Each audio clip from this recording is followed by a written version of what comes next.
আসসালামু আলাইকুম।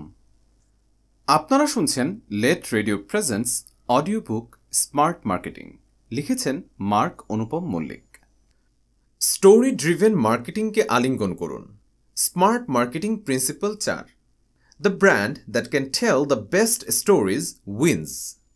যে ব্র্যান্ড সেরা গল্প বলবে সেই জিতবে। The curious story of Coca Cola and Santa Claus. প্রায় ১০০ বছর ধরে কোকাকোলা উৎসবের মৌসুমে আনন্দ, সৌহার্দ্য এবং ভালোবাসার বাণী বিলিয়ে আসছে। কোকাকোলা বিশ্বের সবচেয়ে বড় বেভারেজ কোম্পানি। তাদের ২৮০০রও অধিক প্রোডাক্ট বিশ্বের ২০০টিরও বেশি দেশে পাওয়া যায়। মার্কেটিংয়ের ইতিহাসে কোকাকোলা বিশ্বের অন্যতম সফল ব্র্যান্ড, যারা বিশ্বের সবচেয়ে মূল্যবান ১০টি ব্র্যান্ডের একটি হিসেবেও স্থান করে নিয়েছিল। কথিত আছে যে যাত্রা শুরুর প্রথম বছর মাত্র ২৫ বোতল কোক বিক্রি হয়েছিল, কিন্তু এখন প্রতিদিন আনুমানিক ১.৮ বিলিয়ন বোতল কোকাকোলা বিক্রি হয়। বিশ্বের ৯৪% মানুষ কোকাকোলা এর লাল সাদা লোগোটা দেখলে চিনতে পারে, কিন্তু কোকাকোলা এত বিখ্যাত এমনিতে হয়নি। ১৯৩১ সাল, বিশ্বে তখন মহামন্দা অর্থাৎ গ্রেট ডিপ্রেশন চলছে। আমেরিকার শেয়ার বাজারে বিশাল ধসের পর সারা পৃথিবী জুড়ে অর্থনৈতিক মন্দা। কোকাকোলা এই দুঃসময়ে তাদের ব্র্যান্ড প্রেজেন্স মেনটেন করা নিয়ে ভয়াবহ চ্যালেঞ্জের সম্মুখীন হয়। আর এমন অবস্থার মাঝেই কোকাকোলা এমন একটা ক্যাম্পেইন লঞ্চ করল যা বিশ্বের মার্কেটিং ইতিহাসে কিংবদন্তি তুল্য হয়ে আছে। আর সেটা হচ্ছে Coca Cola Christmas ads featuring Santa Claus. Santa Claus খ্রিস্টান ধর্মাবলম্বীদের কাছে একটি অতি পরিচিত চরিত্র, যিনি ক্রিসমাস বা বড়দিনে শিশুদের জন্য গিফট নিয়ে আসেন। বাংলাদেশে আমাদের চার্চগুলোতেও এই প্র্যাকটিসটা আছে। আমি যখন ছোট ছিলাম তখন এভাবে সান্তার কাছ থেকে গিফট পেতে খুব আনন্দ লাগত। হ্যারন সানব্লম নামক একজন ট্যালেন্টেড কমার্শিয়াল আর্টিস্টকে দায়িত্ব দেওয়া হলো সান্তা ক্লজ কোকাকোলা উপভোগ করছে এরকম কিছু ছবি তৈরি করার জন্য। তার আইডিয়াতেই ব্র্যান্ড কালারের সঙ্গে মিল রেখে একটা লাল পাজামা পরিহিত আমোদে হাসিখুশি চরিত্র হিসেবে প্রথমবার সান্তাকে বিজ্ঞাপনে তুলে ধরা হলো। কোকাকোলার এই ব্রিলিয়ান্ট ক্যাম্পেইনের শ্রেষ্ঠত্ব শুধু ভিজুয়াল তৈরিতে না, বরং স্টোরি টেলিংয়ে। সান্তাকে স্টোরি টেলিংয়ের মাধ্যমে কোকাকোলার সঙ্গে কানেক্ট করে তারা কনজিউমারদের সঙ্গে একটা ইমোশনাল কানেকশন তৈরি করলো, এবং এর ইম্প্যাক্টটাও হলো সুদূর প্রসারী। এর ফলে শুধু যে উৎসবের সময় কোকাকোলার সেলস বৃদ্ধি পেল তাই না, বরং এটি সিম্বল অফ হ্যাপিনেস হিসেবে কোকাকোলার ব্র্যান্ড পজিশনিং এর ফলে শুধু যে উৎসবের সময় কোকাকোলার সেলস বৃদ্ধি পেল তাই না, বরং এটি সিম্বল অফ হ্যাপিনেস হিসেবে কোকাকোলার ব্র্যান্ড পজিশনিং শক্তিশালী করল।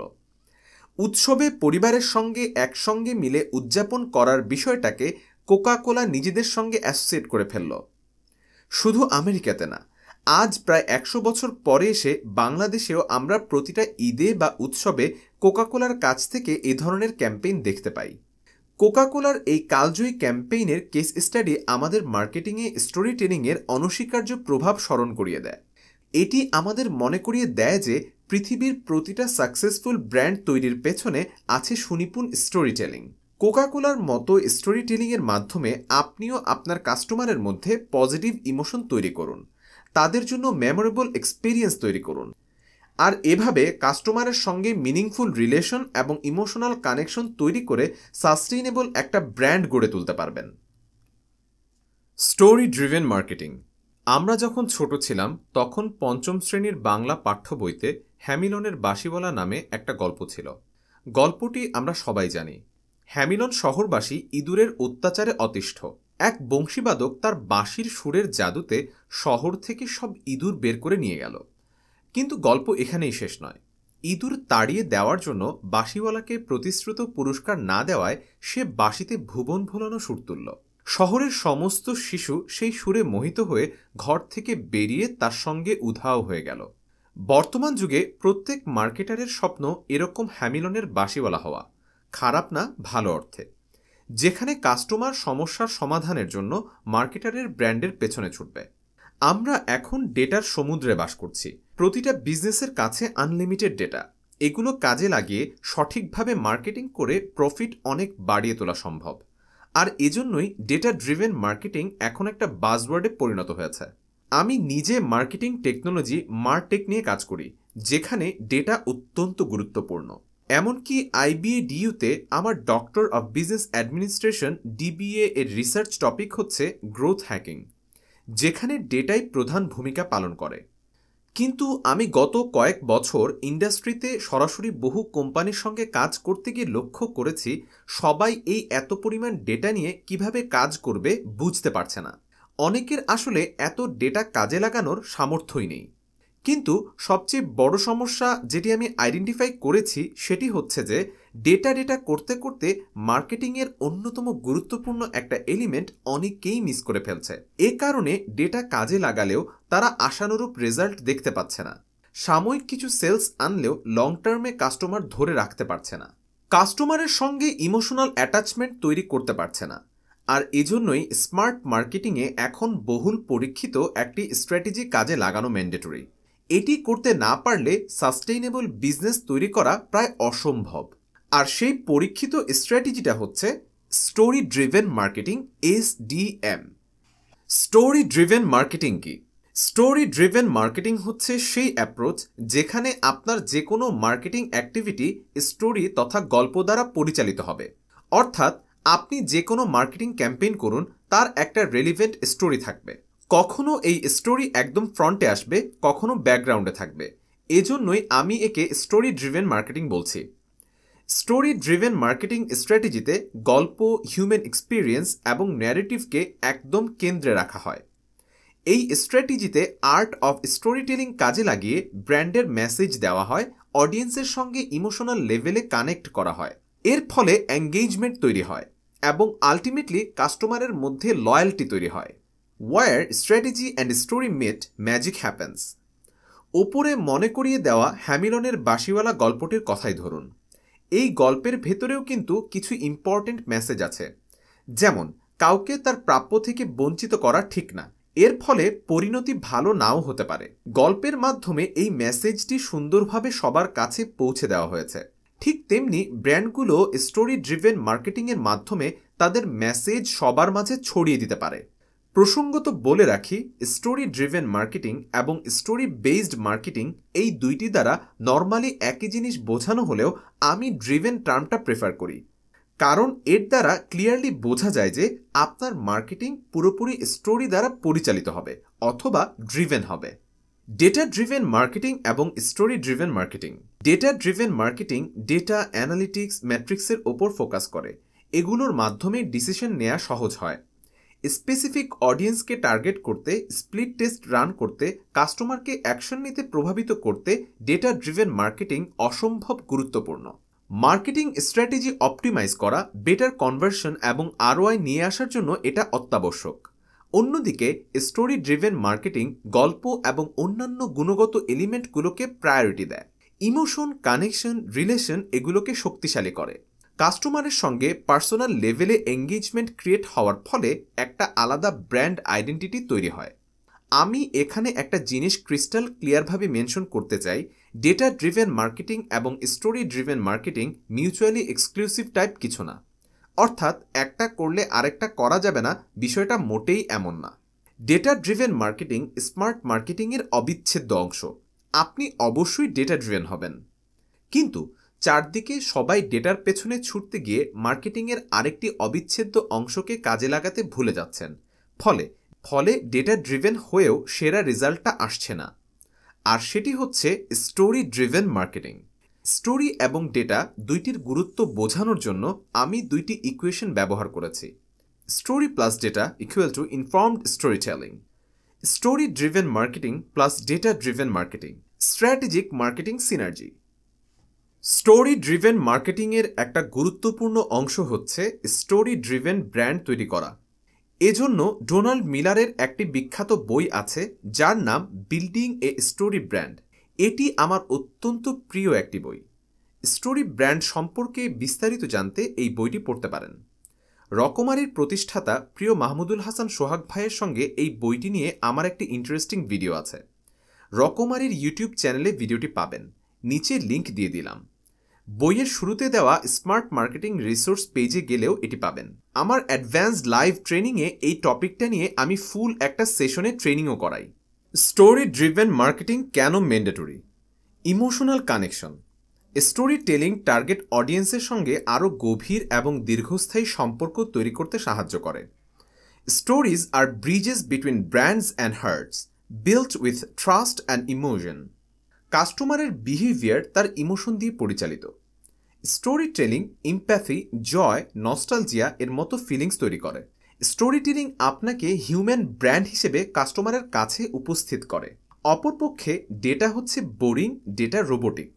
মেমোরেবিলিটি, সংখ্যা বা পরিসংখ্যানের থেকে গল্প মনে রাখাটা অনেক বেশি সহজ। যখন মানুষ একটা গল্প স্মরণ করে তখন সে তার সঙ্গে অ্যাসোসিয়েটেড ব্র্যান্ডটাকেও বেশিরভাগ সময় মনে করে। ডিফারেন্সিয়েশন, এই ভীষণ নয়েজি ডিজিটাল দুনিয়াতে ব্র্যান্ডকে আলাদাভাবে পরিচিত করানোটাই খুব জরুরি। স্টোরি ড্রিভেন মার্কেটিং আপনাকে অন্যদের থেকে আলাদা করে তোলে।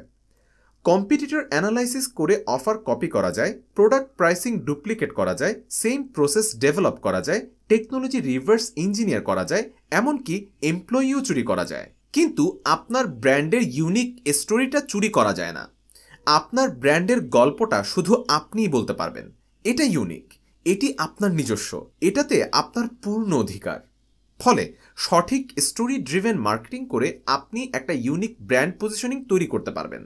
এঙ্গেজমেন্ট, মানুষ গল্প শুনতে, বলতে, শেয়ার করতে ভালোবাসে। ট্রাস্ট বিল্ডিং, যখন brand authentic relatable story share করে তখন সেটি অডিয়েন্সের সঙ্গে ট্রাস্ট তৈরি করে। বর্তমানের মডার্ন মার্কেটিং ল্যান্ডস্কেপে কনজিউমার ট্রান্সপারেন্সি খোঁজে। Practice story driven marketing. আমাদের স্টোরির গুরুত্ব ভুলে গেলে হবে না। সবচেয়ে সাকসেসফুল ব্র্যান্ড তারাই যারা ডেটা ইনসাইটকে কাজে লাগিয়ে আকর্ষণীয় স্টোরি তৈরি করে শক্তিশালী এবং দীর্ঘস্থায়ী প্রভাব তৈরি করতে পারে। Story plus data equal to informed story telling. আপনার ব্র্যান্ডের ডিএনএতে ধীরে ধীরে স্টোরি টেলিং ইনজেক্ট করুন। এমন একটা কালচার তৈরি করুন যেখানে মার্কেটিং হচ্ছে স্টোরি ড্রিভেন। স্টোরি ড্রিভেন এবং ডেটা ড্রিভেন মার্কেটিংকে একসঙ্গে কাজে লাগানোর ফলে আপনি এমন একটা স্ট্র্যাটেজিক মার্কেটিং সিনার্জি তৈরি করতে পারবেন যেটি মার্কেটে অনন্য। Story driven marketing plus data driven marketing equal to strategic marketing synergy. এভাবেই আপনি একটা প্রফিটেবল এবং সাস্টেইনেবল ব্র্যান্ড তৈরি করতে পারবেন। Story driven marketing step by step guideline. আরব্য রজনী বা অ্যারাবিয়ান নাইটসদের গল্পগুলো মনে আছে? ছোটবেলায় আমরা বিটিভিতে আলিফ লায়লা নামে যে ধারাবাহিক সিরিজ দেখতাম সেটার কথা। আরব্য রজনীর গল্পগুলোর মধ্যে আমরা আলাদিনের আশ্চর্য প্রদীপ, আলিবাবা এবং 40 চোর, সিন্দাবাদের সমুদ্র যাত্রা এমন অসংখ্য গল্প পেয়েছি। আরব্য রজনীর এই অজস্র গল্পের সূচনা মূলত একটা গল্প থেকে, যেখানে পারস্যের রাজা প্রতিদিন একজন কুমারী মেয়েকে বিয়ে করতেন এবং রাত কাটিয়ে পরের দিন সকালে তাদের মৃত্যুদণ্ড দিতেন। এভাবে চলতে থাকা হত্যাযজ্ঞের এক পর্যায়ে আগমন ঘটে উজির কন্যা শেহেরজাদের। তার চিন্তা উন্মাদ বাদশার হাত থেকে রাজ্য বাঁচানোর। রাজা তাকে বিয়ে করলে প্রতি রাতে শেহেরজাদ গল্প বলতে শুরু করে, আর সকাল হওয়ার আগে এমন জায়গায় গল্পের সমাপ্তি টানা হয় যেখানে রাজার আগ্রহ তুঙ্গে। সুতরাং রাজা বাধ্য হন পরবর্তী রাতের জন্য শেহেরজাদকে বাঁচিয়ে রাখতে। এভাবে 1001 রাত পরে বাদশাহ শাহরিয়ার তাকে হত্যা করার পরিকল্পনা বাদ দেন। স্টোরি ড্রিভেন মার্কেটিং বিষয়টা এরকম একটা ধারাবাহিক প্রক্রিয়া। আপনি দিনের পর দিন এভাবে মার্কেটিং চালিয়ে যাবেন যেন আপনার টার্গেট কাস্টমার আপনার প্রতি আকর্ষণ ধরে রাখে। চলুন দেখি কিভাবে ধাপে ধাপে আপনি স্টোরি ড্রিভেন মার্কেটিং করে মার্কেট ডমিনেট করতে পারবেন। Number 1, no your audience. আমি যখন আইবিএতে এমবিএ করছিলাম তখন গেস্ট ফ্যাকাল্টি হিসেবে আমাদের ব্র্যান্ড ম্যানেজমেন্ট কোর্সটি নিয়েছিলেন Zeeshan Kingshuk sir, B2B e-commerce সিন্দাবাদের প্রতিষ্ঠাতা। তিনি তার অভিজ্ঞতা থেকে বলেছিলেন যে বাংলাদেশের মোবাইল ফিনান্সিয়াল সার্ভিস বিকাশ যাত্রার শুরুতে টার্গেট করেছিল খেটে খাওয়া বা নিম্নবিত্ত শ্রেণীর মানুষ। যেমন যারা ঢাকায় কায়িক পরিশ্রম করে গ্রামে বাসায় টাকা পাঠাতো, অনেকেই দোকান চালাতো। বিকাশ সেই সময় তাদের টিভিসিগুলোতে কোনো সেলিব্রিটি না দেখিয়ে সাধারণ মানুষ এবং অপরিচিত মুখ দেখাতো যাদের তাদের টার্গেট গ্রুপ কানেক্ট করতে পারে। স্টোরি ড্রিভেন মার্কেটিংয়ের জন্য আপনার কাস্টমারকে জানাটা অত্যন্ত জরুরি। আইডিয়ান কনসাল্টিং ওয়েবসাইটে ইকো সিগন্যাল কাস্টমার টার্গেটিং নামে একটা কোর্স আমি ফ্রি করে দিয়েছি, যেখানে আপনি কাস্টমার অ্যাভাটার তৈরি, কাস্টমার টার্গেটিং সম্পর্কে খুব ভালোভাবে শিখতে পারবেন। Number 2, define brand story and কি মেসেজেস। বাংলাদেশে গ্রামীণ ফোন সবসময় তার অডিয়েন্সকে কাছে থাকার গল্প বলে। আপনিও এভাবে আপনার ব্র্যান্ডের কোর ন্যারেটিভ আইডেন্টিফাই করুন। যে মেসেজটা আপনি আপনার টার্গেট অডিয়েন্সকে দিতে চাচ্ছেন সেটাকে ডিফাইন করুন। স্টোরি টেলিংয়ের জন্য এমন প্ল্যাটফর্ম বেছে নিন যেগুলো আপনার টার্গেট অডিয়েন্সের জন্য সবচেয়ে উপযুক্ত। অন্যের দেখাদেখি সব প্ল্যাটফর্মে প্রবেশ করার চেষ্টা না করে আপনি সবচেয়ে ইফেক্টিভ কিছু প্ল্যাটফর্মে প্রথমে ফোকাস করুন। রেডবুল কন্টেন্ট মার্কেটিংয়ে বিশ্বের অন্যতম সেরা। তারা নিয়মিত এক্সট্রিম স্পোর্টস টাইপ ইভেন্টের মাধ্যমে স্টোরি টেলিং করে। রেডবুল ফেসবুক এবং ইউটিউবের মতো ভিডিও প্ল্যাটফর্ম ব্যবহার করে অ্যাড্রেনালাইন রাশ টাইপ ভিডিও শেয়ার করে। এই স্টোরিগুলো তাদের অ্যাডভেঞ্চার প্রিয় অডিয়েন্সের সঙ্গে রেজোনেট করে এবং প্রচুর এঙ্গেজমেন্ট তৈরি হয়। Number 3, craft compelling narrative. Nike এর জাস্ট ডু ইট ক্যাম্পেইন অ্যাথলেটদের বাধা বিপত্তি জয়ের গল্প বলে মিলিয়ন মিলিয়ন মানুষকে ইন্সপায়ার করে। নাইকি পার্সোনাল এম্পাওয়ারমেন্ট ডিটারমিনেশনকে ফোকাস করে, যা তাদের টার্গেট অডিয়েন্সের সঙ্গে কানেক্ট করতে সহায়তা করে। একইভাবে গ্রামীণ গ্রুপ এবং ডেনন এর জয়েন্ট ভেঞ্চার গ্রামীণ ড্যানন ফুডস রুরাল কমিউনিটিতে সাশ্রয়ী এবং স্বাস্থ্যকর খাদ্য পৌঁছে দেওয়ার মিশন নিয়ে কথা বলে। তারা সবসময় সোশ্যাল ইম্প্যাক্ট এবং সাস্টেইনেবিলিটিকে প্রাধান্য দেয়, যা তাদের টিজিকে আকৃষ্ট করে। Number 4, use relatable characters. এমন ক্যারেক্টার বা পার্সোনা তৈরি করুন যা আপনার ব্র্যান্ডের ভ্যালুকে রিপ্রেজেন্ট করে এবং আপনার অডিয়েন্সের মধ্যে অ্যাপিল তৈরি করে। এজন্যই লাক্সারি ব্র্যান্ড রোলেক্স তাদের ঘড়ির জন্য টাইগার উডের মতো বিশ্ববিখ্যাত গলফ প্লেয়ারকে ব্যবহার করে তাদের হাই ভ্যালু টার্গেট কাস্টমারদের মধ্যে অ্যাপিল তৈরি করে। Number 5, show with visuals. আপনার স্টোরি টেলিং ছবি ভিডিওর মাধ্যমে উন্নত করুন। বাংলাদেশের নাম্বার 1 লাইফস্টাইল ব্র্যান্ড আড়ং সোশ্যাল মিডিয়ার পাশাপাশি ক্যাটালগ এবং রিটেল স্টোর ডিসপ্লের মাধ্যমে তাদের হাই কোয়ালিটি হ্যান্ডক্রাফটেড প্রোডাক্ট এবং আর্টিসানদের তুলে ধরে। Number 6, maintain consistency. কোকা-কোলা পৃথিবী জুড়ে সব মার্কেটিং অ্যাক্টিভিটিতেই তাদের iconic red colour holiday campaign happiness message বজায় রাখে, ফলে একটা কনসিস্টেন্ট ব্র্যান্ড আইডেন্টিটি বজায় থাকে। একইভাবে আপনিও প্রতিটা টাচ পয়েন্টে যেন একই মেসেজ যায় সেদিকে লক্ষ্য রাখুন। Number 7, engage and analyse. অডিয়েন্সকে আপনার সঙ্গে এঙ্গেজ করতে ইন্সপায়ার করুন এবং পারফরমেন্স পরিমাপ করুন। মাল্টিন্যাশনাল কফি চেইন স্টারবাকস তাদের কাস্টমারদের উদ্বুদ্ধ করে সোশ্যাল মিডিয়াতে স্টারবাকস মোমেন্টস শেয়ার করতে। তারা এসব ইউজার জেনারেটেড কন্টেন্টের সঙ্গে এঙ্গেজ হয়, সেখান থেকে পারফরমেন্স মেজার করে এবং আরও পার্সোনালাইজড এক্সপিরিয়েন্স তৈরি করে। বাই দ্য ওয়ে, স্টারবাকস আমার অত্যন্ত প্রিয় একটি ব্র্যান্ড। আমি যতবারই দেশের বাইরে কোথাও যাই, স্টারবাকসে একবার হলেও ঢু মারি তাদের ব্লুবেরি চিজ কেকের জন্য। ব্লুবেরি চিজ কেক আমার অসম্ভব পছন্দ। কেউ যদি ট্রিট দিতে চান, না করব না। এঙ্গেজমেন্টের জন্য অনেক কোম্পানি বিভিন্ন মেথড অ্যাপ্লাই করে, যেমন বাংলাদেশে স্টিকের জন্য বিখ্যাত রেস্টুরেন্ট উডহাউস গ্রিল সোশ্যাল মিডিয়াতে তাদের ট্যাগ করে পোস্ট দেওয়ার বদলে স্পেশাল ডিসকাউন্ট অফার করে মাঝে মাঝে। অনেক ই কমার্স রেগুলারলি লাইভ করে বিভিন্ন টপিক নিয়ে। এভাবে এঙ্গেজমেন্ট এবং ভিজিবিলিটি তৈরি হয়। Number 8, iterate for improvement. প্রাপ্ত ইনসাইটের ভিত্তিতে আপনার স্ট্র্যাটেজি রিভিউ এবং রিফাইন করুন। ওটিটি প্ল্যাটফর্ম নেটফ্লিক্স ভিউয়ারদের ডেটা অ্যানালাইজ করে সেই অনুযায়ী পার্সোনালাইজড কন্টেন্ট রেকমেন্ডেশন করে। বলা হয় যে নেটফ্লিক্সের রেকমেন্ডেশন ইঞ্জিনের ভ্যালুয়েশন $1 বিলিয়ন ওপর। ভিউ এবং চাহিদার ওপর নির্ভর করে তারা নতুন অরিজিনাল সিরিজও লঞ্চ করে। Number 9, স্টেই authentic. কাস্টমারের মধ্যে ট্রাস্ট এবং লয়্যাল্টি বজায় রাখার জন্য আপনার স্টোরি টেলিংয়ে নিজস্বতা এবং অকৃত্রিমতা বজায় রাখুন। এন্টারটেইনমেন্ট ওয়ার্ল্ডে অথেন্টিসিটি বজায় রাখার জন্য ডিজনি বিশ্ববিখ্যাত। ম্যাজিক্যাল এক্সপিরিয়েন্স দেওয়ার কমিটমেন্ট স্টোরি টেলিং পরিবার বান্ধব কন্টেন্ট বজায় রাখার বদৌলতে তারা শত বছর ধরে সুনামের সঙ্গে বিজনেস করে যাচ্ছে। স্টোরি ড্রিভেন মার্কেটিংকে আলিঙ্গন করুন। Marketing without stories is like a song without lyrics, incomplete. তাই step by step guideline follow করে ধীরে ধীরে একটা স্টোরি ড্রিভেন মার্কেটিং সিস্টেম তৈরি করুন। দেখবেন স্বল্পতম সময়ে পুরো স্মার্ট মার্কেটিংয়ের দুনিয়ায় রাজত্ব করছেন।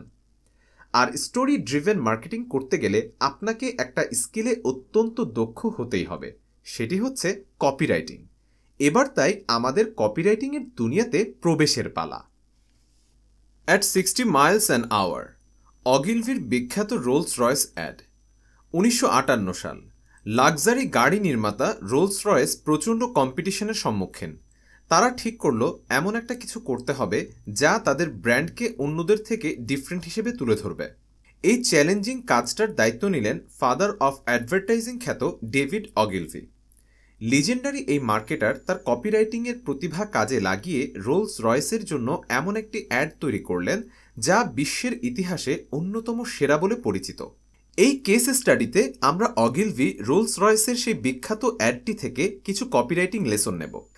রোলস রয়েস নামটা আমি ছোটবেলায় প্রথম শুনি রকিব হাসানের 3 গোয়েন্দা বইয়ের ভলিউম 1-এ। 3 গোয়েন্দার প্রধান কিশোর পাশা তার ক্ষুরধার মস্তিষ্ক কাজে লাগিয়ে একটি প্রতিযোগিতাতে জিতে রোলস রয়েস পায় 1 মাস ব্যবহারের জন্য। রোলস রয়েস প্রকৃতপক্ষে একটি ব্রিটিশ লাক্সারি কার এবং অ্যারো ইঞ্জিন ম্যানুফ্যাকচারার। হেনরি রয়েস নামের একজন ভদ্রলোক 1884 সালে একটি ইলেকট্রিক্যাল এবং মেকানিক বিজনেস শুরু করেন। 1904 সালে রয়েস প্রথম মোটর কার তৈরি করেন। সেই বছরই তিনি চার্লস রোলস নামের আরেক ভদ্রলোকের সঙ্গে পরিচিত হন, যিনি লন্ডনে কোয়ালিটি কার বিক্রি করতেন। পরবর্তী সময়ে তাদের চুক্তির মাধ্যমে রোলস রয়েস কোম্পানির যাত্রা শুরু হয়। 1958 সালে রোলস রয়েস অলরেডি একটা প্রতিষ্ঠিত লাক্সারি কার ব্র্যান্ড। তারা কয়েক দশক ধরে নিজেদের গাড়িগুলোকে the best cars in the world বলে মার্কেটিং করছিল, কিন্তু ফোর্ডের মতো জায়ান্ট প্রতিদ্বন্দ্বীদের সঙ্গে কম্পিটিশন করার জন্য সেই মুহূর্তে প্রয়োজন ইউনিক অ্যাডভার্টাইজিং।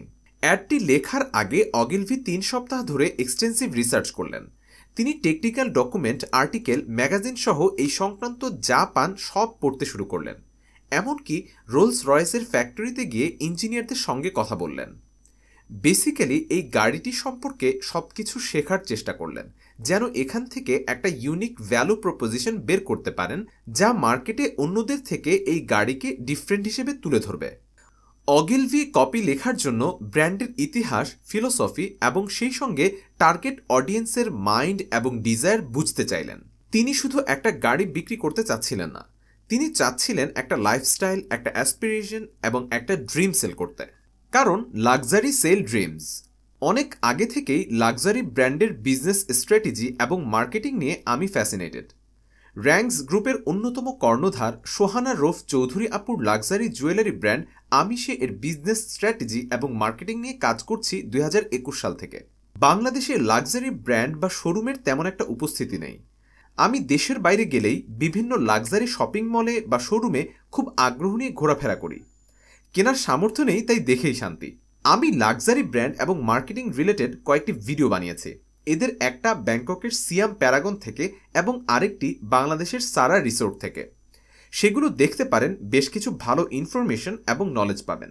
অগিলভি জানতেন একটি অ্যাডের সবচেয়ে গুরুত্বপূর্ণ এলিমেন্ট হচ্ছে headline. On the average, 5 times as many people read the headline as read the body copy. When you have written your headline, you have spent 80 cents out of your dollar. David অগিলভি।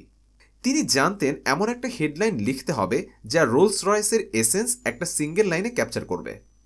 Research করতে করতে motor ম্যাগাজিনের একটি লাইনে তার চোখ আটকে গেল, যেখানে লেখা ছিল, At 60 miles an hour, the loudest noise in this new Rolls Royce comes from the electric clock. এই লাইনটাকেই তিনি অ্যাডের হেডলাইন হিসেবে বেছে নিলেন।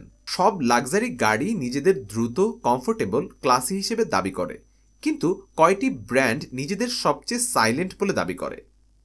অগিলভি বুঝতে পেরেছিলেন রোলস রয়েসের অডিয়েন্স আপার ক্লাস। এই সেগমেন্টের মানুষজন চায় একান্তে কিছুটা সময় কাটাতে, দুনিয়ায় সব কোলাহল থেকে কিছুটা সময়ের জন্য হলেও বাইরে থাকতে। সাইলেন্স এবং কোয়াইটনেস হচ্ছে রোলস রয়েসের একটা অসাধারণ ডিফারেন্সিয়েটিং ফ্যাক্টর। তাই অগিলভি বিখ্যাত অ্যাডের হেডলাইন লিখলেন, At 60 miles an hour, the loudest noise in this new Rolls Royce comes from the electric clock. হেডলাইনটি ছিল ইউনিক এবং একটা রিস্কি ডিসিশন, কারণ এই হেডলাইনে শুধু একটা বেনিফিটকে হাইলাইট করা হলো, একটা sense of peace, silence type feeling. এটা রোলস রয়েসের লাক্সারি দুনিয়াতে প্রবেশ করার একটা আহ্বান, যেখানে নিঃশব্দতা এবং লাক্সারি রাজত্ব করে।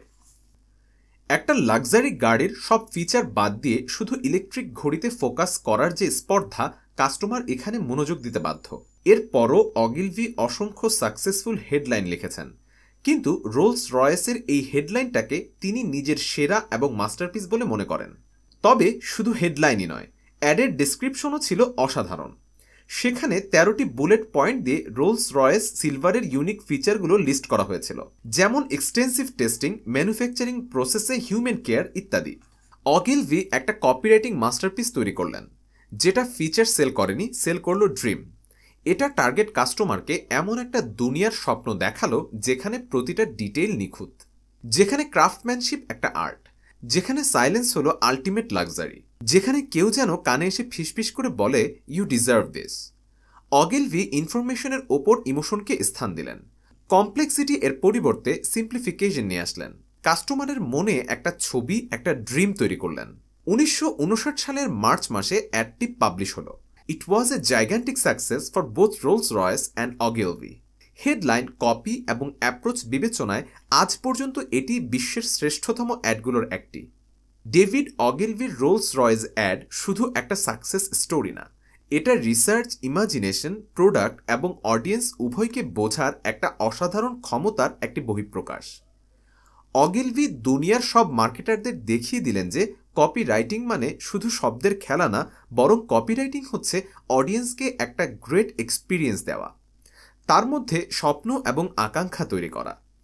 অগিলভির এই মাস্টারপিস কপিরাইটিং তাই যুগের পর যুগ ধরে মার্কেটারদের আরও বেটার কপি লিখতে, গল্প বলতে ইন্সপায়ার করে চলছে। The secret super power of copywriting. Copywriting একই সঙ্গে আর্ট এবং science. Copywriting is the art and science of using words effectively. বর্তমানের নয়েজি ওয়ার্ল্ডে কাস্টমারের অ্যাটেনশন পেতে ইফেক্টিভ কপিরাইটিংয়ের কোনো বিকল্প নেই। কপিরাইটিং এমন একটা স্কিল যা ডিসিশন মেকিংকে প্রভাবিত করে, অ্যাকশন নিতে উদ্বুদ্ধ করে।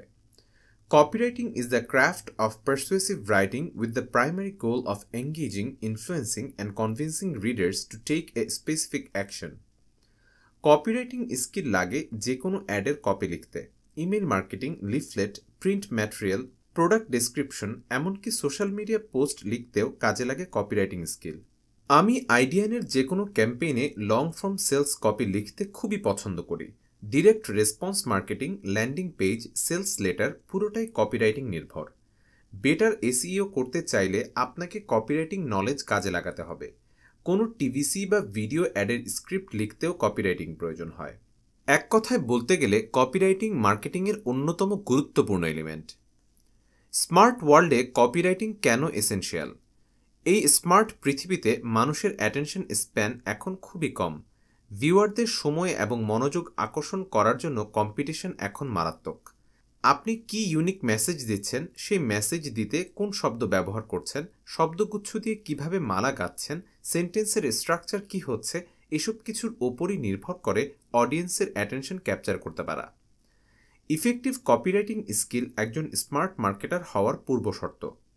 আপনি যদি ইফেক্টিভ কপিরাইটিং করতে পারেন, তাহলে এই স্মার্ট ওয়ার্ল্ডে আপনার টার্গেট কাস্টমার এত ডিস্ট্রাকশনের মাঝেও আপনার সঙ্গে এঙ্গেজ হবে।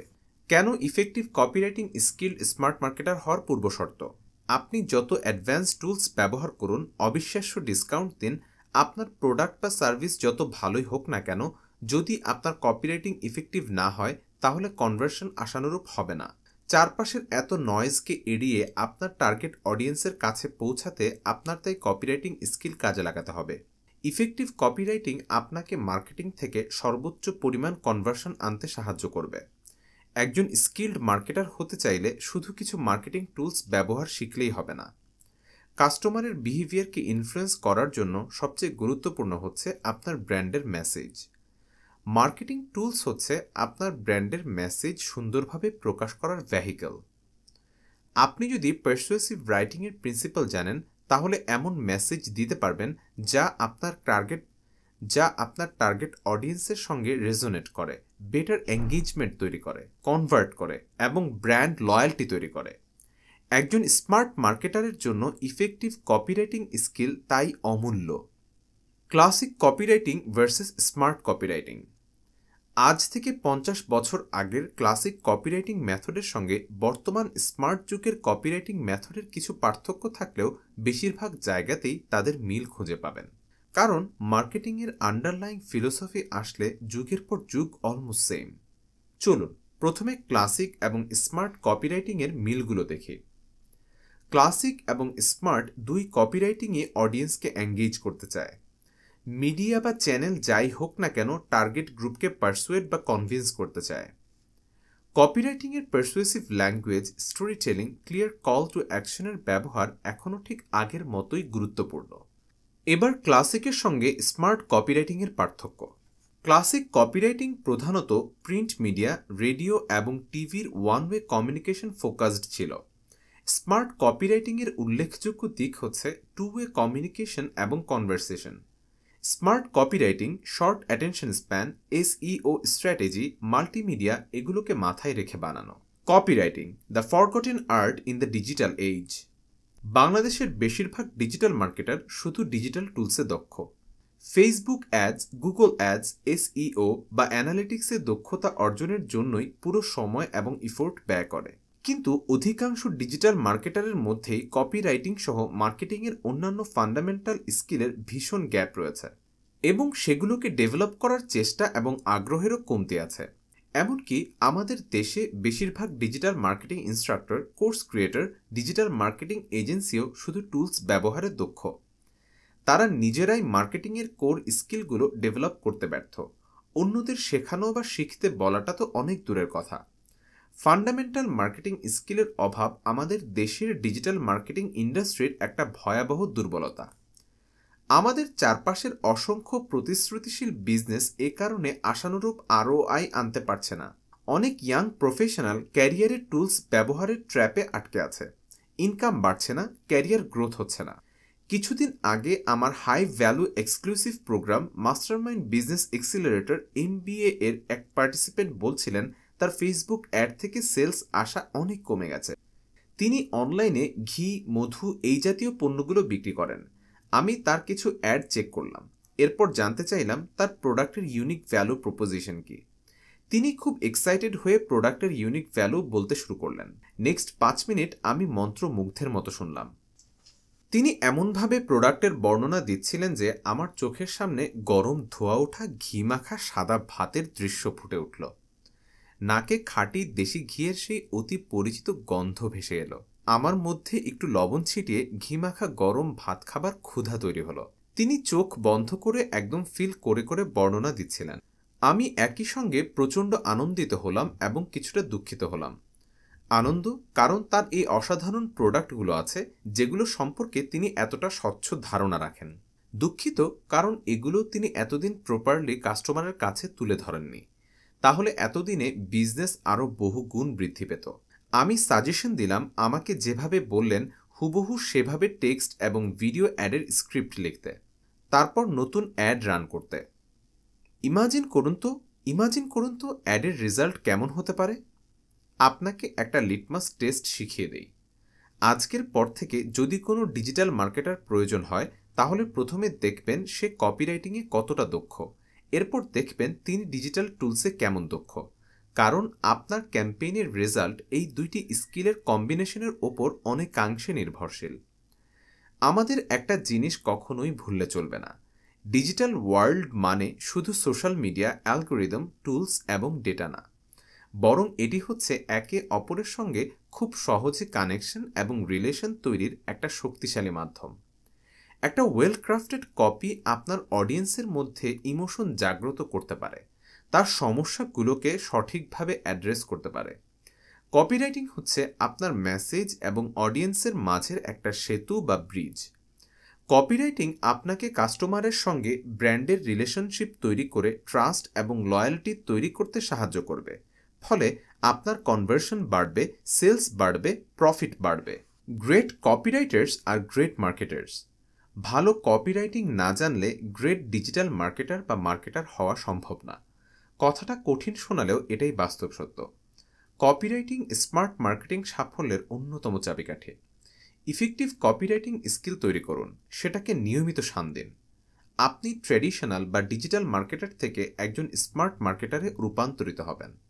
কিভাবে ইফেক্টিভ কপিরাইটিং স্কিল ডেভেলপ করবেন? একজন স্মার্ট মার্কেটার হতে চাইলে কপিরাইটিং স্কিল ডেভেলপ করার কোনো বিকল্প নেই। ইফেক্টিভ কপিরাইটিং টার্গেট অডিয়েন্সের ডিসিশন মেকিংকে প্রভাবিত করে, তাদের অ্যাকশন নিতে উদ্বুদ্ধ করে, ইভেনচুয়ালি বিজনেসের গ্রোথ আনতে সাহায্য করে। আপনি অ্যাডের কপি, কন্টেন্ট, সেলস লেটার বা ভিডিও স্ক্রিপ্ট যাই লিখুন না কেন, ইফেক্টিভ কপিরাইটিং সব জায়গাতেই লাগবে। কপিরাইটিংয়ে মাস্টারি আপনার ক্যারিয়ারকে একটা হাইপার ড্রাইভ দিয়ে 1000 মাইল সামনে নিয়ে যাবে। এখন আমি আপনার কপিরাইটিং স্কিল ডেভেলপ করার জন্য একটা কমপ্লিট গাইডলাইন দেব। ইফেক্টিভ কপিরাইটিং শেখার বিভিন্ন পদ্ধতি আলোচনা করব। বিখ্যাত কপিরাইটিং বই থেকে ভ্যালুয়েবল ইনসাইট শেয়ার করব, বিশ্বসেরা কপিরাইটারদের সেরা কিছু টিপস শেয়ার করব, এবং সেই সঙ্গে সবচেয়ে পপুলার এবং পাওয়ারফুল কিছু কপিরাইটিং ফ্রেমওয়ার্কও আপনাকে শেখাবো। নিচের গাইডলাইন প্রপারলি ফলো করতে পারলে আপনি খুব দ্রুত অসাধারণ কপিরাইটিং স্কিল ডেভেলপ করতে পারবেন। ক্লাসিক কপিরাইটিং বই পড়ুন। শুরুতেই আমি আপনাকে পড়তে সাজেস্ট করব ফাদার অফ অ্যাডভার্টাইজিং খ্যাত ডেভিড অগিলভির অগিলভি অন অ্যাডভার্টাইজিং। এটি আমার নিজেরও পড়া প্রথম কপিরাইটিং বই। অগিলভি আমার খুবই পছন্দের এক ব্যক্তিত্ব। এরপর আমার পছন্দের তালিকায় আছে ইউজিন স্কোয়ার্টসের ব্রেক থ্রু অ্যাডভার্টাইজিং। এই বইটি পড়ে আমি অনেক কিছু শিখতে পেরেছি। লেখক এমনভাবে বইটি লিখেছেন, পড়তেও বেশ ফানি। আরেকটি বিখ্যাত বই গ্যারি হ্যালবার্টের the Boron letters. Legendary copywriter Gary Halbert জেলে থাকাকালীন তার ছেলের কাছে 25টা চিঠি লিখেছিলেন। সেগুলোই পরবর্তী সময়ে বই আকারে প্রকাশ করা হয়।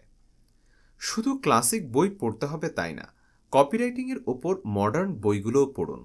আমার অসম্ভব পছন্দের এরকম একটি মডার্ন কপিরাইটিং বই হচ্ছে cashvertising, how to use more than 100 secrets of ad agency psychology to make big money selling anything to anyone. এই বই থেকে আমি অসম্ভব পাওয়ারফুল কিছু কপিরাইটিং টেকনিক শিখেছি। সাকসেসফুল কপি স্টাডি করুন। ভালো কপিরাইটার হতে হলে আপনাকে successful ad copy, sales letter ইত্যাদির ব্যবচ্ছেদ করা শিখতে হবে। ডেভিড অগিলভি তার confessions of an advertising man বইতে ভালো কপিরাইটার হতে হলে সাকসেসফুল অ্যাড স্টাডি করার উপর গুরুত্ব আরোপ করেছেন। সেই সঙ্গে এটাকে একটা লাইফলং এডুকেশন হিসেবেও আখ্যায়িত করেছেন। গ্রেট কপিরাইটারদের অনুকরণ করুন। বিখ্যাত কপিরাইটার জন ক্যাপলস তার বই টেস্টেড অ্যাডভার্টাইজিং মেথডস এ গ্রেটদের কাছ থেকে শেখার উপর গুরুত্ব প্রদান করেছেন। অনুকরণ করা মানে হুবহু ডুপ্লিকেট করা না, বরং সাকসেসফুল কপিরাইটারদের স্টাইল এবং স্ট্রাকচার ফলো করা, তাদের টেকনিককে ডিকনস্ট্রাক্ট করা, অর্থাৎ কিভাবে তারা কম্পেলিং হেডলাইন লেখেন, কী টাইপের পারসুয়েসিভ ল্যাঙ্গুয়েজ ব্যবহার করেন, কী ধরনের স্টোরি টেলিং করেন, সেগুলোকে খুব ভালো করে লক্ষ্য করা। আপনি ফেসবুক, লিঙ্কডইন, ব্লগ, আর্টিকেল খুঁজে খুঁজে বের করুন কারা খুব ভালো লেখালেখি করছেন। এক্ষেত্রে শুধু বাংলাদেশি না, বিদেশিদেরকেও খুঁজে বের করুন। তাদের নিয়মিত ফলো করুন, অনেক কিছু শিখতে পারবেন। প্রতিদিন লেখা প্র্যাকটিস করুন। The more you write, the better you become at it. David Ogilvy. কপিরাইটিংয়ে দক্ষ হতে চাইলে আপনাকে নিয়মিত লেখার অভ্যাস গড়ে তুলতে হবে। আপনি হঠাৎ করে একদিন লিখতে বসে খুব ভালো কপি লিখে ফেললেন, এটা হবে না। প্রথম প্রথম লেখালেখি করতে একটু আনকমফোর্টেবল লাগতে পারে। আপনি অল্প করে শুরু করুন। প্রথমে সোশ্যাল মিডিয়াতে নিয়মিত পোস্ট করুন। এরপর ধীরে ধীরে লং ফর্ম কন্টেন্ট যেমন ব্লগ, আর্টিকেল, সেলস লেটার এগুলো লিখুন। বিভিন্ন অ্যাঙ্গেল ট্রাই করুন, ফর্মেট ট্রাই করুন, পাওয়ারফুল হেডলাইন, ট্যাগলাইন কাজে লাগান। নিয়মিত লিখতে থাকলে দেখবেন আপনার একটা ফ্লো চলে আসবে, অনেক আইডিয়া জমা হবে। কোথাও কোনো ভালো কপি দেখলে সেটাকে সেভ করে রাখবেন বা নিজের লেখায় সেটাকে ব্যবহার করার প্ল্যান করবেন। এভাবে দিন দিন আপনার লেখা সমৃদ্ধ হবে। কপিরাইটিংয়ে প্রতিটা এলিমেন্টে আলাদাভাবে মাস্টার হওয়াতে ফোকাস করুন। কপিরাইটিংয়ের জন্য আপনার প্রয়োজন সমৃদ্ধ শব্দভাণ্ডার। আপনাকে কেয়ারফুলি পাওয়ার ওয়ার্ড ব্যবহার করা জানতে হবে। আপনাকে শিখতে হবে কিভাবে ক্যাপটিভেটিং হেডলাইন লিখতে হয়, কিভাবে স্ট্রাইকিং বিগিনিং লিখতে হয়, কিভাবে প্রপার এন্ডিং লিখতে হয়, কল টু অ্যাকশন লিখতে হয়। আপনাকে জানতে হবে বিভিন্ন প্ল্যাটফর্ম উপযোগী স্ট্রাকচার এবং স্টাইল। আপনাকে কপির মধ্যে নিজের পার্সোনালিটি তুলে ধরা শিখতে হবে। খুব পাওয়ারফুল স্টোরি টেলিংয়ের পদ্ধতি শিখতে হবে এবং এর প্রতিটাতেই আলাদা আলাদাভাবে দক্ষ হতে হবে। তাহলেই আপনি নিজেকে একজন সফল কপিরাইটার তথা মার্কেটার হিসেবে গড়ে তুলতে পারবেন। আপনার অডিয়েন্স সম্পর্কে জানুন। ইফেক্টিভ কপিরাইটিংয়ের জন্য target audience, customer behaviour, psychology সম্পর্কে কম্প্রিহেন্সিভ নলেজ থাকতে হবে।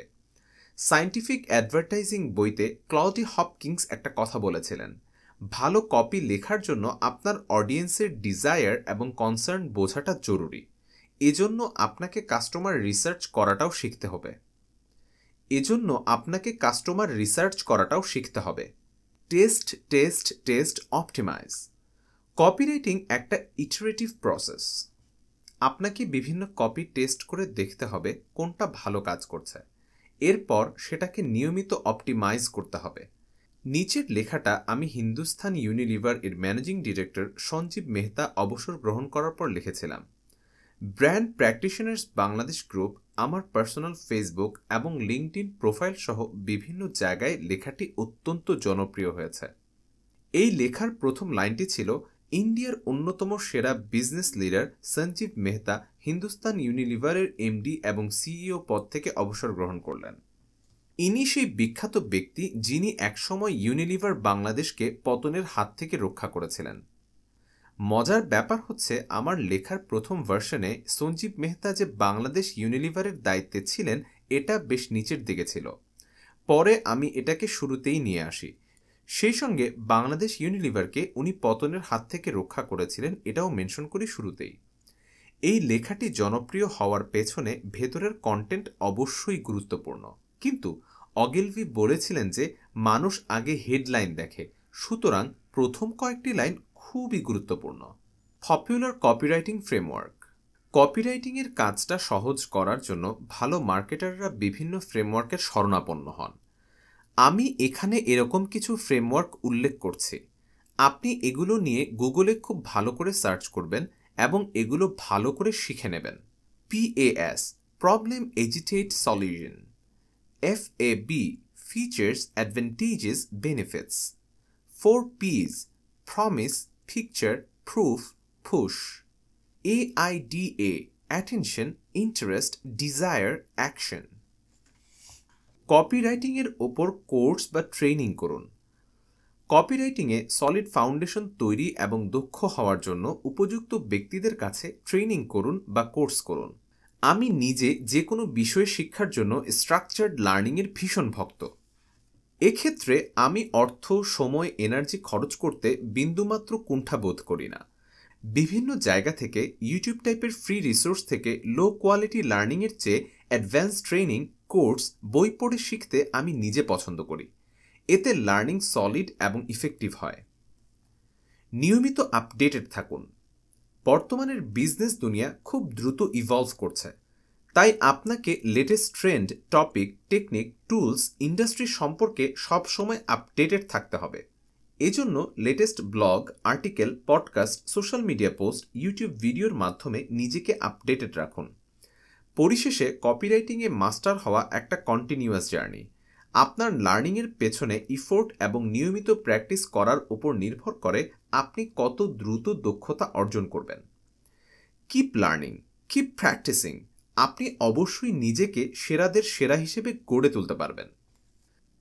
The man in the Hathaway shirt. 1951 সাল। বিশ্ববিখ্যাত এজেন্সি অগিলভি অ্যান্ড ম্যাথারের ক্লায়েন্ট হতে আগ্রহী হল আমেরিকার ওয়াটারভিল, মেইনি শহরের একটা অখ্যাত শার্ট কোম্পানি হ্যাথাওয়ে। প্রায় 100 বছরের পুরাতন ছোট্ট এই কোম্পানিটা এর আগে কখনো অ্যাডভার্টাইজিং করেনি। হ্যাথাওয়ে এর প্রধান অ্যালার্টন জেটি চাচ্ছিলেন তার ছোট্ট বিজনেসটাকে একটা ন্যাশনাল ব্র্যান্ডে পরিণত করবেন, অথচ তার বাজেট খুবই লিমিটেড, প্রতিটা ডলারকেই কাজে লাগাতে হবে। অ্যালার্টন ক্রিয়েটিভ ডিরেক্টর ডেভিড অগিলভি এর সক্ষমতা সম্পর্কে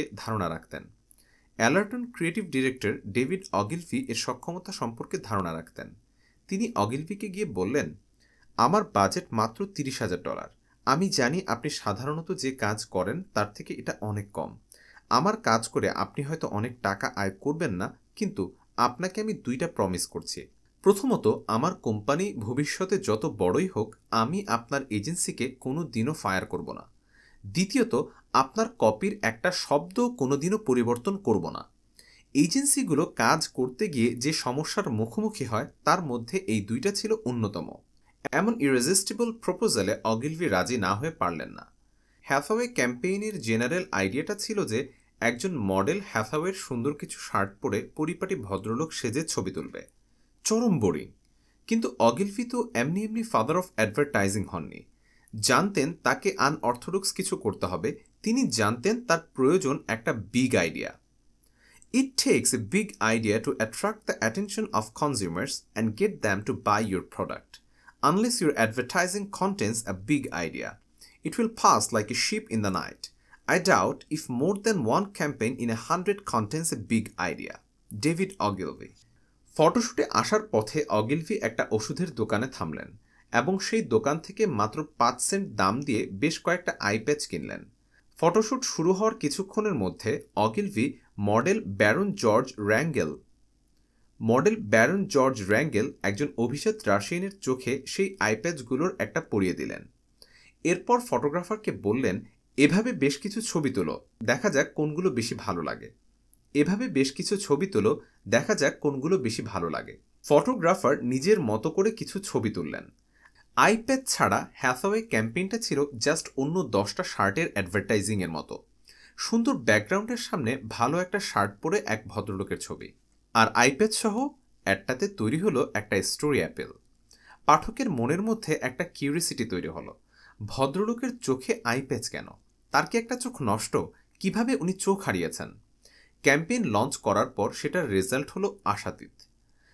প্রথম the man in the Hathaway shirt অ্যাডটা ছাপতে হ্যাথাওয়ের খরচ হয়েছিল $3,176। মাত্র এক সপ্তাহের মধ্যে শহরের সবগুলো হ্যাথাওয়ে শার্ট বিক্রি হয়ে গেল। The rest, as they say, is history. অখ্যাত 100 বছরের পুরাতন শার্ট মেকার হ্যাথাওয়ে আমেরিকার অন্যতম নামকরা শার্ট এবং ইউনিফর্ম ব্র্যান্ডে পরিণত হলো, আর সেই সঙ্গে অ্যাডভার্টাইজিং লেজেন্ড হওয়ার পথে আরও এক ধাপ এগিয়ে গেলেন David অগিলভি। That is the beauty of powerful copywriting. আজকে থেকে 70 বছর আগের একটা ক্লাসিক অ্যাডের কাহিনী, কিন্তু বর্তমানের জন্য অত্যন্ত ভ্যালুয়েবল লেসন আছে এই ঘটনাতে। সময়ের সঙ্গে সঙ্গে পৃথিবী যতই পরিবর্তন হোক, যতই মেটাভার্স আসুক, মানুষ ডিজিটাল টেকনোলজিতে অভ্যস্ত হোক, the way human mind works is timeless. মানুষের সাইকোলজি, কিভাবে কাস্টমার ডিসিশন নেয়, কিসের প্রতি তারা আকৃষ্ট হয়, এই বেসিক জিনিসগুলো আসলে আমরা সময়ের সঙ্গে খুব অল্পই পরিবর্তন হয়। মানুষের সাইকোলজি, কিভাবে কাস্টমার ডিসিশন নেয়, কিসের প্রতি তারা আকৃষ্ট হয়, এই বেসিক জিনিসগুলো আসলে সময়ের সঙ্গে খুব অল্পই পরিবর্তন হয়। আর গ্রেট স্মার্ট মার্কেটার হতে চাইলে সবার আগে এই বেসিকগুলোকে খুব ভালোভাবে রপ্ত করাটা অত্যন্ত গুরুত্বপূর্ণ। বর্তমানে অনেক ইয়াং ব্র্যান্ড প্র্যাকটিশনার্স মার্কেটিংয়ের কোর জিনিসগুলো না শিখে শুধু ডিজিটাল টুলস ব্যবহার করতে শিখছে। হাজার মানুষ ফেসবুক অ্যাড, এসইও টুলস ইত্যাদি শিখতে লাখ টাকা এবং ঘন্টার পর ঘন্টা খরচ করছে, অথচ কপি রাইটিংটা একটু ভালো করে শিখছে না। নতুন সব ডিজিটাল চ্যানেলগুলোতে উপস্থিতি তৈরি করার জন্য ব্যস্ত কত বিজনেস, অথচ স্টোরি টেলিংয়ের আর্টটা একটু ভালো করে রপ্ত করছে না। ডিজিটাল মার্কেটিংয়ে এক্সপার্ট হওয়ার চেষ্টা করার আগে অগিলভি অন অ্যাডভার্টাইজিং বইটা একটু কষ্ট করে পড়ুন। হাজার ডলার ফেসবুকে বুস্টিংয়ের পেছনে খরচ করার আগে মার্কেটিং ফানেল সম্পর্কে একটু ভালো করে জানুন। সাইক্লোন, তুফান, টর্নেডো টাইপ ডিসকাউন্ট ক্যাম্পেইন চালানোর আগে ডোনাল্ড মিলারের বিল্ডিং এ স্টোরি ব্র্যান্ড কিংবা রবার্ট সিয়ালডিনি এর influence the psychology of persuasion type বইগুলো একটু নেড়ে চেড়ে দেখুন। Study human psychology, master copywriting, practice story telling. মার্কেটিংয়ের ফাউন্ডেশনটা ঠিকমতো দাঁড় না করালে দুনিয়ার কোনো মার্কেটিং টুলস, কোনো ডিজিটাল চ্যানেলই আপনাকে বেস্ট রেজাল্টটা এনে দিতে পারবে না। Learn the basics first and learn them extremely well.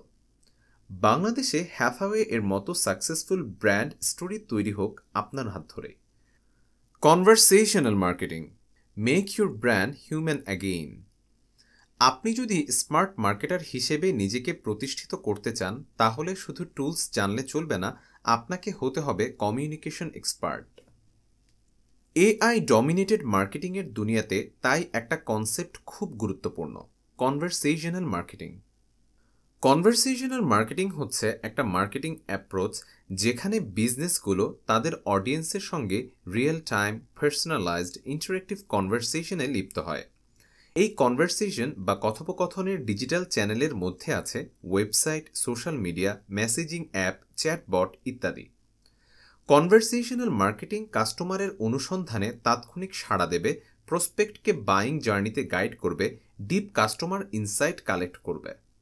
সর্বোপরি কাস্টমারের সঙ্গে সুদৃঢ় বন্ধন তৈরি করবে এবং রক্ষা করবে।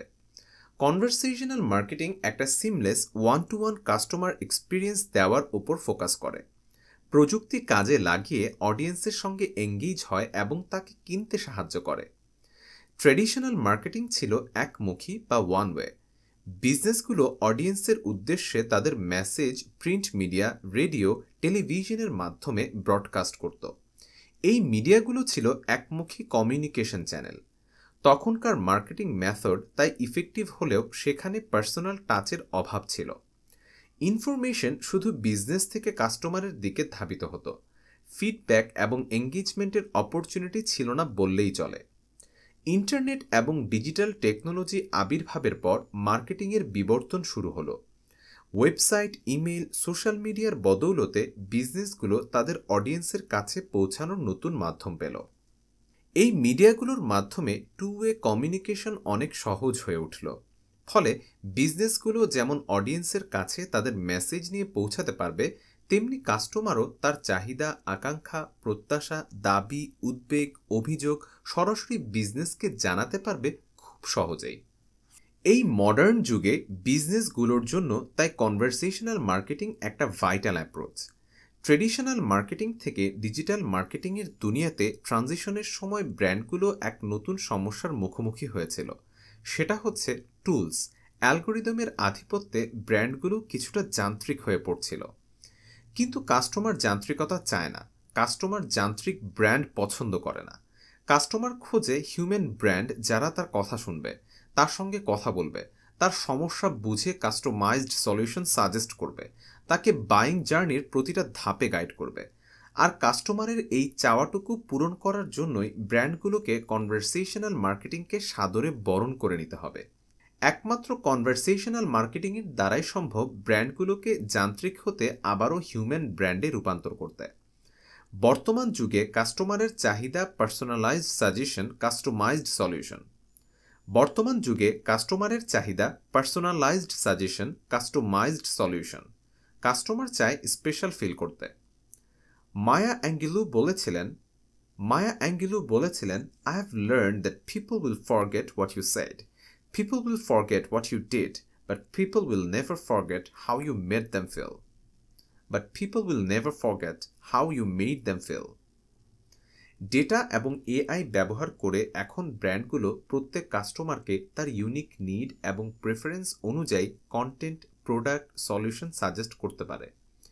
এভাবে ব্র্যান্ড তার কাস্টমারের সঙ্গে আরও গভীরতম কানেকশন তৈরি করতে পারে, কাস্টমারকে স্পেশাল ভ্যালিউড ফিল করাতে পারে। In the kingdom of content, conversation is the crown. একটা ঘটনা শেয়ার করি। নভেম্বরের 5 তারিখ আমার জন্মদিন। একই দিন আইডিয়ান কনসাল্টিংয়েরও প্রতিষ্ঠাবার্ষিকী। কোইন্সিডেন্স মনে হচ্ছে? তো জন্মদিন উপলক্ষে অতি আদরের এক ছোট ভাই আমাকে একটা উপহারের প্যাকেট দিল। কাউকে কি উপহার দেওয়া উচিত? উপহার দেওয়ার সময় কোন কোন জিনিস হিসাবে রাখা উচিত, এটা নিয়ে খুব সুন্দর একটা বর্ণনা ছিল কাজী আনোয়ার হোসেনের মাসুদ রানা বইতে। আমি মাসুদ রানার 300-এরও অধিক বই পড়েছিলাম। তার মধ্যে অন্যতম প্রিয় অগ্নিপুরুষের এক জায়গায় আছে, প্রতিবারেই বন্ধুর জন্য কিছু না কিছু একটা নিয়ে আসতো রানা। একবার এক জোড়া জামদানি নিয়ে এলো, আরেকবার ইন্দোনেশিয়া থেকে আনলো বাটিক পেন্টিং। বোঝাই যায় তাড়াহুড়ো করে কেনা নয়, নির্বাচনের সময় ব্যয় করা হয়েছে। যে দেবে আর যাকে দেবে দুজনের রুচি বিবেচনার মধ্যে রাখা হয়েছে। গল্পে ফিরে আসি। আমি গিফটের প্যাকেট খুলে খুবই সারপ্রাইজড, কারণ ভেতরে ছিল গাড়ির সামনে রাখার জন্য একটা মিনি কার এয়ার ফ্রেশনার সোলার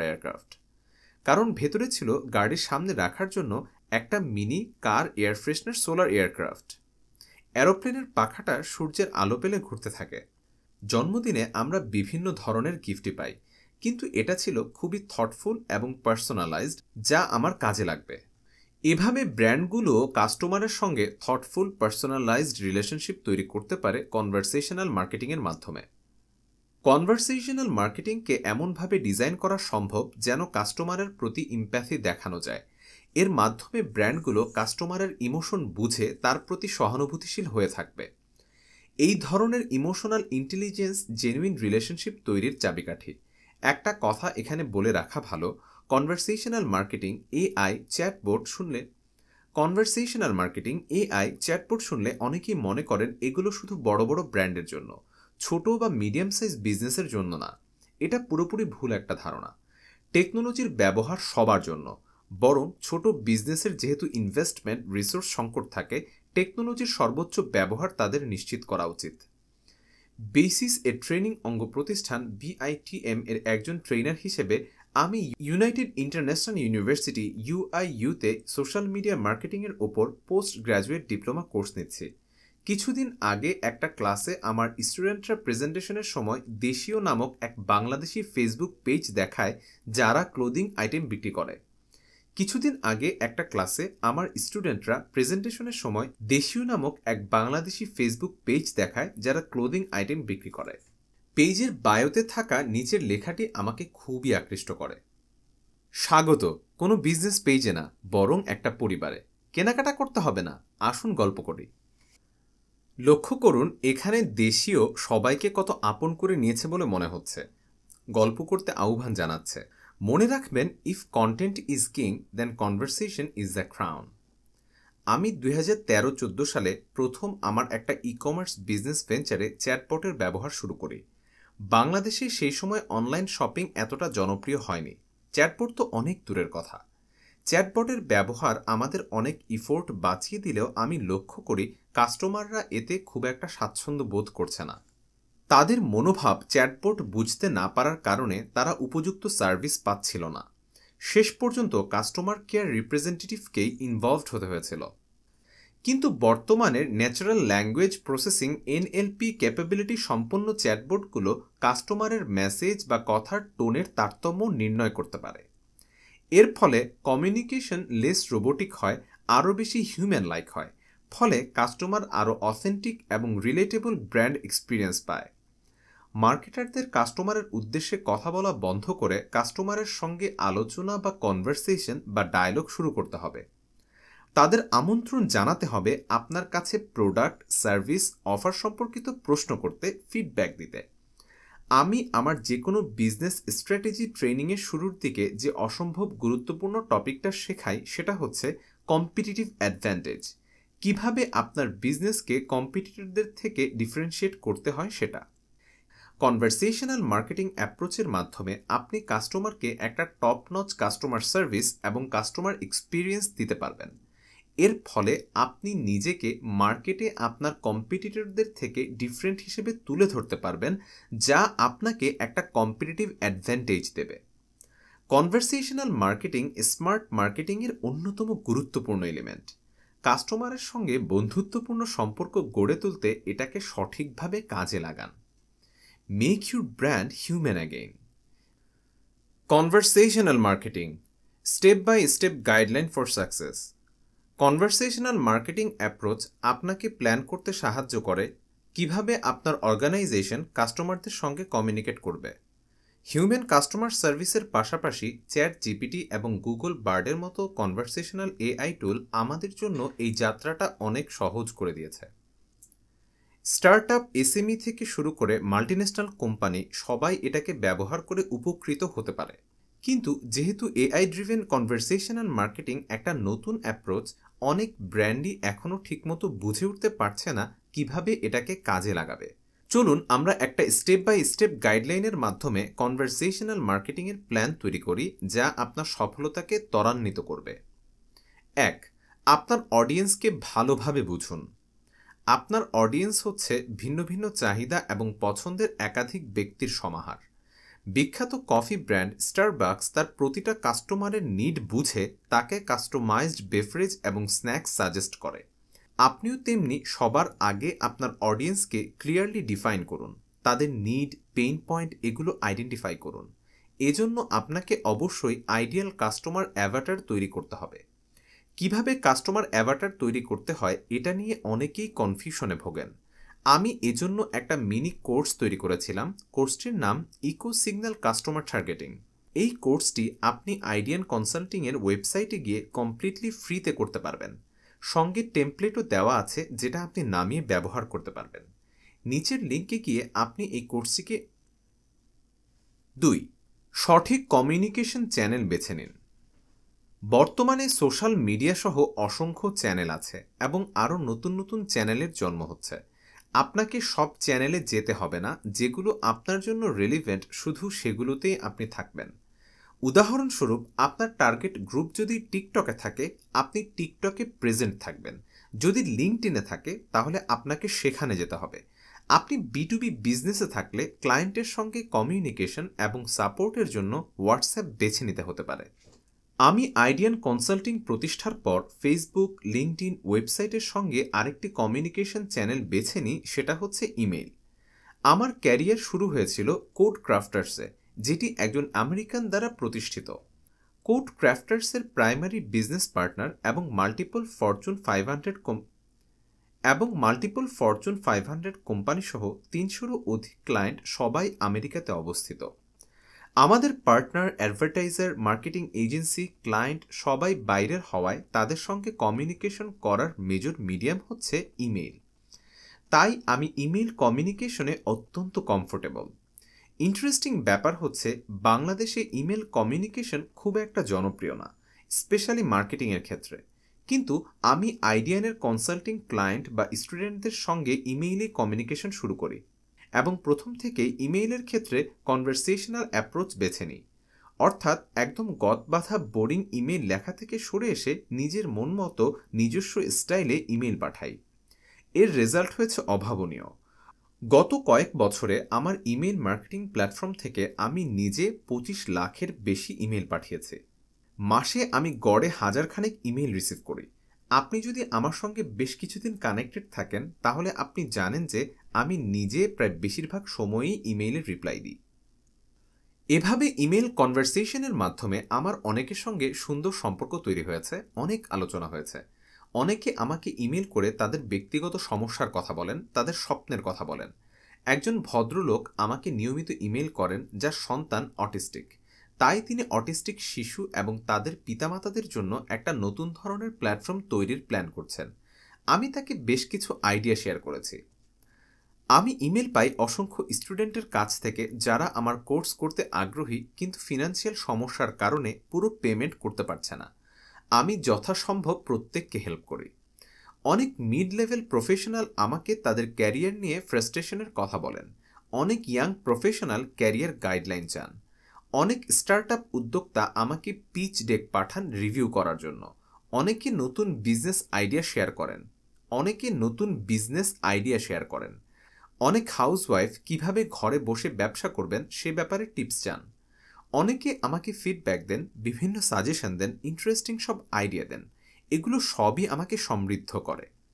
এই অসংখ্য ইমেল কনভারসেশন থেকে একটা জিনিস আমি আপনাকে নিশ্চিতভাবে বলতে পারি, আপনাকে জেনুইনলি মানুষের ভালো চিন্তা করতে হবে, সাহায্যের আন্তরিক মনোভাব থাকতে হবে।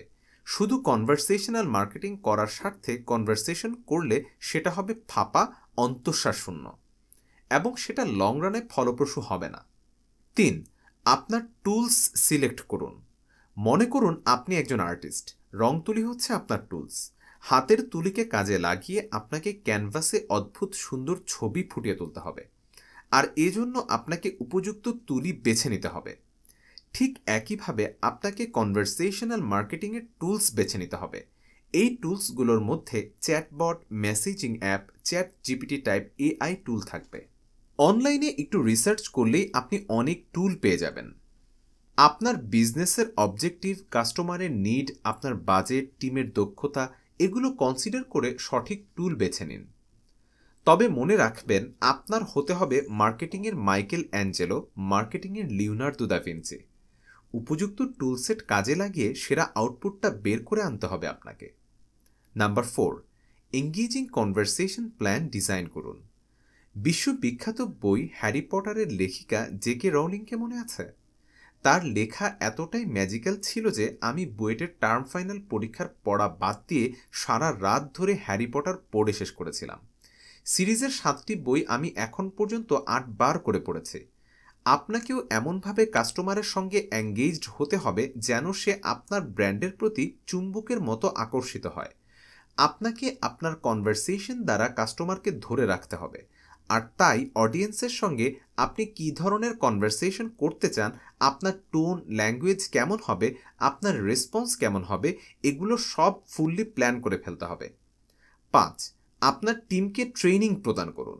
টুল এবং কনভারসেশন প্ল্যান ডিজাইন করার পর আপনার টিমকে ট্রেন করতে হবে, তাদের স্ক্রিপ্ট দিতে হবে, একই সঙ্গে টুলসের ব্যবহারও ভালোভাবে শিখিয়ে দিতে হবে। 6. Personalised user experience. E-commerce giant অ্যামাজনের বিলিয়ন বিলিয়ন ডলার রেভিনিউর পেছনে তাদের পার্সোনালাইজেশনের অত্যন্ত গুরুত্বপূর্ণ রোল প্লে করে। আপনাকেও ডেটা কাজে লাগিয়ে ইউনিক কাস্টমার এক্সপিরিয়েন্স তৈরি করতে হবে। ধরুন আপনি প্রতিটা কাস্টমারের হিস্টোরি রক্ষা করছেন, তার সঙ্গে কখন কি কমিউনিকেশন হচ্ছে সেটা ট্র্যাক করছেন, সে কি কিনেছে খুব ভালোভাবে অ্যানালাইজ করছেন, কোন প্রোডাক্ট ভিজিট করেছে কিন্তু কেনেনি সেগুলো অবজার্ভ করছেন।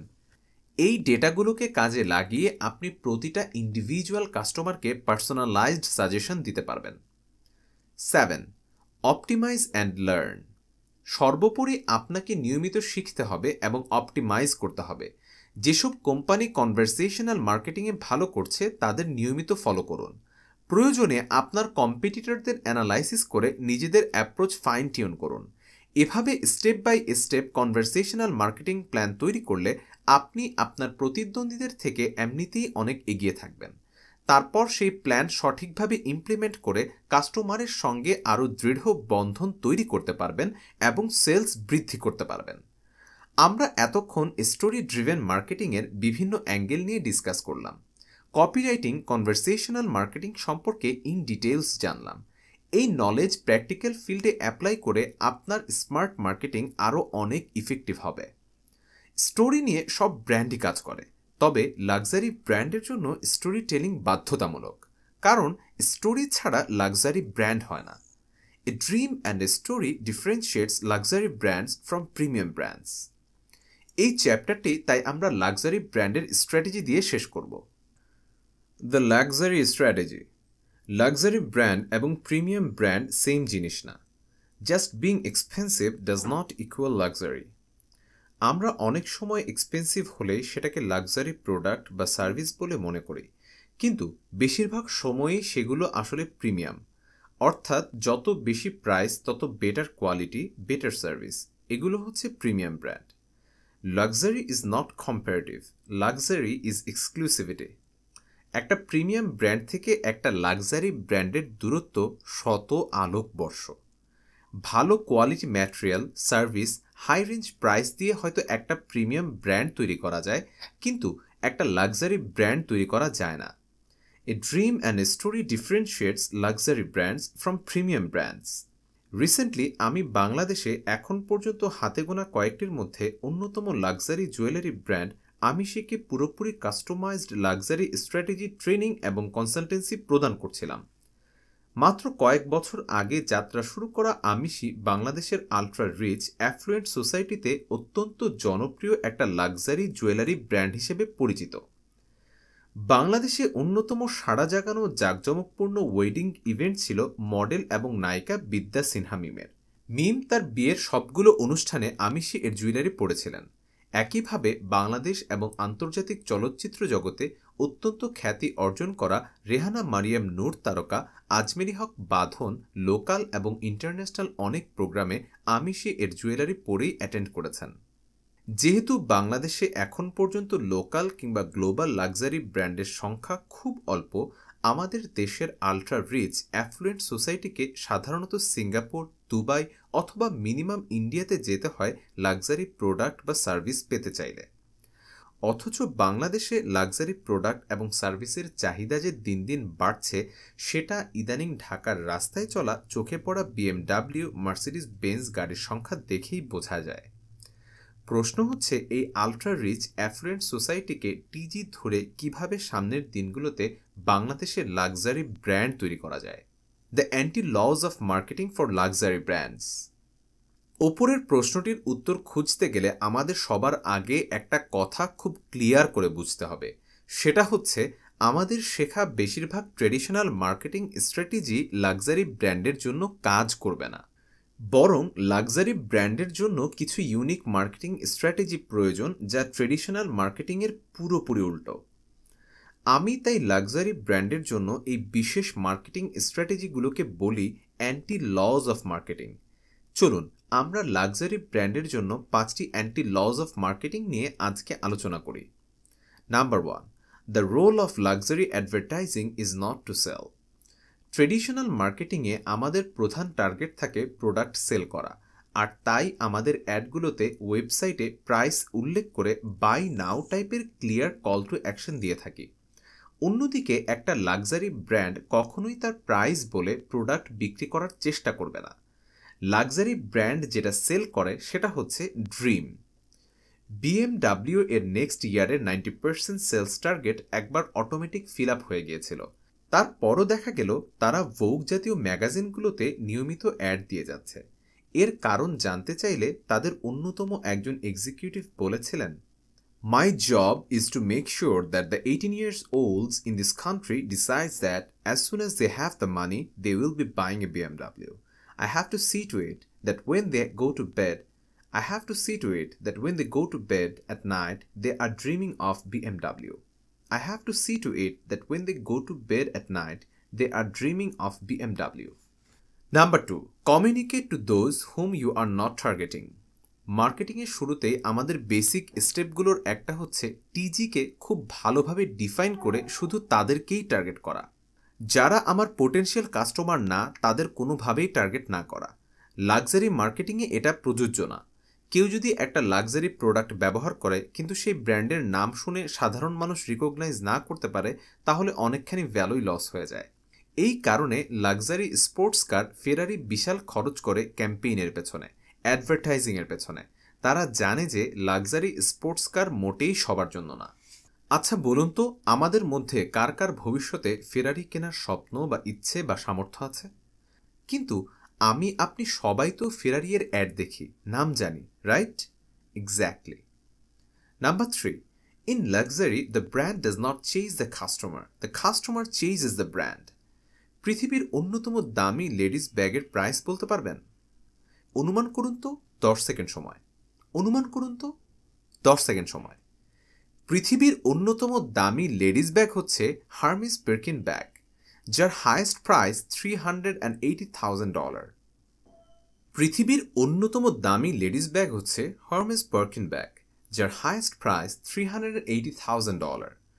ডলারে লিখলাম, আপনি টাকায় কনভার্ট করে দেখুন, 3,25,00,000 টাকার মতো আসবে। একটা লিমিটেড কোয়ালিটি স্পেশাল এডিশন কিনতে 6 বছর পর্যন্ত ওয়েটিং লিস্টে থাকতে হতে পারে। লাক্সারি ব্র্যান্ড এবং তাদের স্ট্র্যাটেজি আমার অত্যন্ত আগ্রহের বিষয়। আমি বাইরে ঘুরতে গেলে শেখার আগ্রহে বিভিন্ন লাক্সারি ব্র্যান্ডের শোরুমে ঘুরে বেড়াই। দুবাইয়ের একটি বিখ্যাত শপিং মলে একটি রোলেক্স ঘড়ির শোরুম ঘুরে দেখছিলাম। এখানে সবগুলো রোলেক্স ঘড়ির সামনে সামনে লেখা ছিল ফর ডিসপ্লে অনলি। আমি এর কারণ জানতে চাইলে সেলস পারসন জানালেন যে তারা নির্দিষ্ট সংখ্যক অর্ডার প্রসেস করছেন, তাই এখন আর কোনো অর্ডার নিচ্ছেন না। Number 4, luxury is not comparative, luxury is superlative. একটা প্রিমিয়াম ব্র্যান্ডের সঙ্গে আরেকটা প্রিমিয়াম ব্র্যান্ডের তুলনা চলে, প্রোডাক্টের প্রাইস নিয়ে তুলনা চলে, যেমন Dell versus HP high end laptop. কিন্তু একটা লাক্সারি ব্র্যান্ডের সঙ্গে আরেকটা লাক্সারি ব্র্যান্ডের তুলনা চলে না। Rolex is Rolex, Patek Philippe is Patek Philippe. কারণ রোলেক্স ঘড়ির উদ্দেশ্য সময় দেখা না। রোলেক্স ঘড়ি একটা symbol of celebrating success, Patek Philippe একটা স্ট্যাটাস সিম্বল। এখানে কোনো তুলনা চলবে না, লাক্সারি ব্র্যান্ডকে হতে হবে শ্রেষ্ঠ।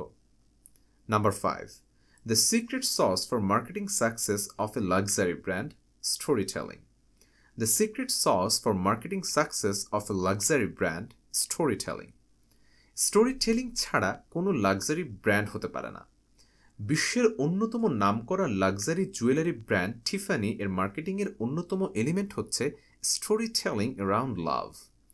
1961 সালে তখনকার অত্যন্ত জনপ্রিয় একটা রোমান্টিক কমেডি মুভি ছিল অড্রি হ্যাপবার্ন অভিনীত ব্রেকফাস্ট অ্যাট টিফানিজ, যা কিনা টিফানি এর ব্র্যান্ড রেকগনিশন অনেক গুণ বাড়িয়ে দিয়েছিল। সেই তখন থেকে আজকে 60 বছর পরে এসেও টিফানি সেই ভালোবাসার গল্প ধরে রেখেছে। বর্তমান বিশ্বের সবচেয়ে আইকনিক লাভ কাপল সেলিব্রিটি জে এবং বিয়ন্সিকে দিয়ে সাড়া জাগানো অ্যাবাউট লাভ ক্যাম্পেইন লঞ্চ করেছিল 2021 সালে। যে কোনো লাক্সারি ব্র্যান্ড বা যে কোনো সাকসেসফুল ব্র্যান্ডের সিক্রেট সসই হচ্ছে story telling. Master story telling. একজন স্মার্ট মার্কেটার হিসেবে নিজেকে স্টোরি টেলিংয়ে দক্ষ করে গড়ে তুলুন। শুধু লাক্সারি না, যে কোনো বিজনেসেই কাজে লাগাতে পারবেন স্টোরি টেলিং। স্মার্ট টেকনোলজির সঙ্গে স্টোরির কম্বিনেশন আপনাকে করে তুলবে সেরাদের সেরা। Smart action point. আপনার সব মার্কেটিং অ্যাক্টিভিটি স্টোরি দ্বারা পরিচালিত করার স্ট্র্যাটেজিক ডিসিশন নিন।